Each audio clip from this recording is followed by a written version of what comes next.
Yeah, man. Greetings in the name of His Imperial Majesty, Haile I Selassie I the First. Ja, Rastafari. Yeah, man. I and I just want to come back because I was meditating this week on a quote from His Majesty that it says anyone who wish to profit alone from the knowledge that they gain rather than serve others with that knowledge is basically rendering that knowledge worthless, basically, rather than giving it to others. So with that being said, it laid on the eye hard that this would be I guess part two of what we're gonna now through DMs and emails and encouragement be a weekly series called Reasoning with the Rastapreneur, where I'm just gonna give you my experience, and if it helps, it helps. If it doesn't, then hey, worse off than you were before listening to me. And yeah, so with that being said, Bob Marley is a big part of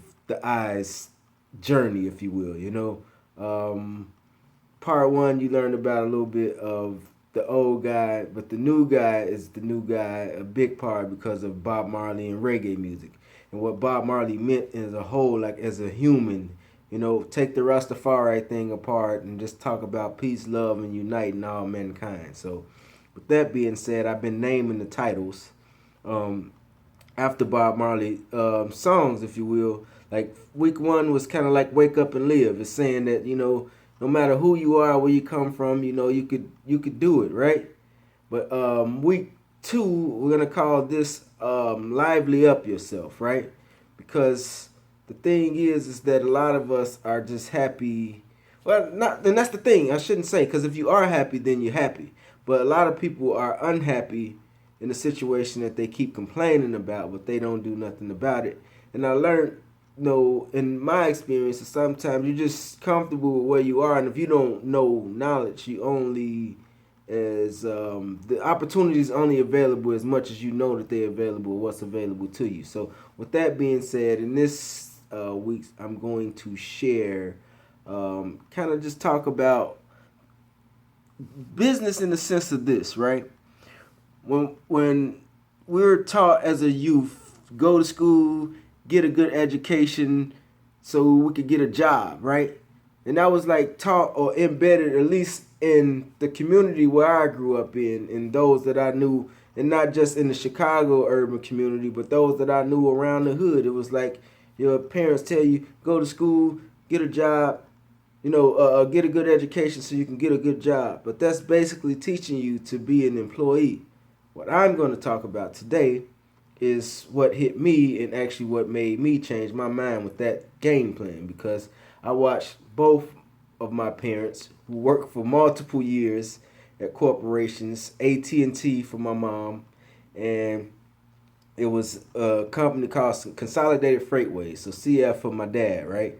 And they worked for years and looked like they was locked in their positions, and then boom, it came crashing down, and it changes our whole family and the schematics of how we do things. And for that business owner, whoever just decided to shut it down, and I mean, I get their position now that I'm a business owner. I mean, I definitely get it, but it's like I'd rather have my fate in my own hands than in the hands of somebody else. Because when you look at it like this, we're all building a business, whether it's building somebody else's business as an employee or building your own business as an entrepreneur, right?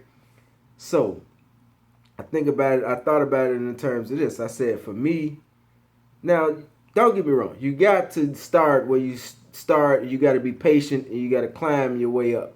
You got to have a goal to get there. So I'm not saying that you could overnight. There's no overnight success story or route. I don't believe, just in my personal opinion. But when you look at the terms of things, right? You say it's four ways that people make money, right? There's a job, there's being self-employed, there's being a business owner, and then there's being an investor, right? So let's talk about the four, right? A job, some say because I've been around a lot of the latter three, business owners and so on, but some would say that job means just over broke, um, just obey your boss, because it requires you to be healthy all the time. It requires you to show up all the time in order to make your money. It also puts you in a point where somebody else is placing value on your time, your skill set, your knowledge, and your experience. And that's cool where you got, like I say, you have to start where you are, but it's like you on this road to climbing the corporate ladder that I just talked about can sometimes not work out that way. So um, those are the things to me that's involved with being in a job. So for me, I was like, nah, that's not for me. No. Right. Plus the fact of this, I got kicked out of high school when in my freshman year. I went back and got my GED later, but yeah, so I really wasn't a school guy like that. Again, you know from the first episode, I was more into the streets and things, right? So I said a job wasn't for me, so let me figure out something. Boom, when I was 13, I started cutting hair. I figured out how to cut hair. So now I'm self-employed, right? Self-employed is the second part that we talked about, but the thing with self-employed that I discovered in my 22 years as a barber is that that also requires you to have a good deal of health because it's on you to make everything. You know, it's like it's not like at a job. What I didn't talk about, the benefit of a job is that you can go punch the clock. As long as you punch the clock, you know your paycheck coming for you. You can live that way, right? So that's the beautiful thing. But if you choose to be self-employed, now you have to maintain good health. And but the perks of it is that you control a little bit more of your time, you have a little bit more control over your destiny, and you have a little bit of control over the value that you feel like. Remember I told you knowledge, skill set, and experience, right? But then it's the next level. Level 3 is being a business owner, which is where I've elevated to now. But you learn that that's not the easiest thing because everybody like, oh, I want to be a business owner. I want to be a business owner, but it's a lot of responsibility comes with that.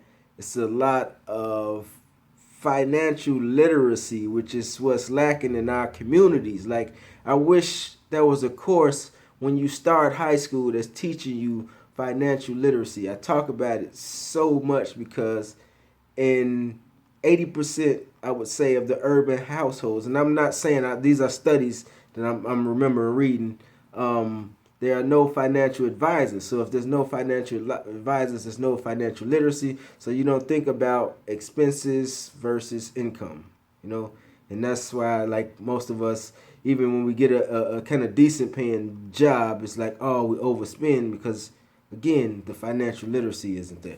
But anyway, we're getting back to being a business owner. So being a business owner, of course, you got other people working for you.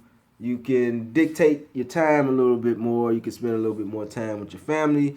You know, you can enjoy your life a little bit more, but that still requires, again, all of these require hard work if you're going to be successful in them. But a business owner means that you have unlimited income potential. So forget value now. We're talking about another income potential because if you're a business owner, you have the ability to expand. That's the word I'm saying. But ultimately, let's get to number 4, which is being investors. If you guys are familiar with the Shark Tank, I'm sure by now everybody has at least seen it one time. Those are investors. You have 2 kinds of investors. You have the angel investors and you have the venture capitalists. If you want to know the definition of these, you can look it up yourself. I'm just giving you my experience. So my experience now is that I'm a business owner who hopes to get to the point of being an investor. The importance of being an investor is that they allow money to work for them, right? So they're not really dependent on employees being there on time and so on and so forth. They relying on their financial advisors, their own expertise to allow their money to be invested and work for them. So ultimately, what we want to get to is being investors. And so how do we get there? We get there by being patient, persistent, and consistent. You know what I mean? So it takes patience, faith in the Almighty, just never giving up, persistence, and being consistent. Like people seeing that they can rely on you, you're dependable. So these are some things that you talked about with financial literacy. I'll talk about branding yourself the next episode. How about that? Peace, love, and unity, everybody. Rastafari.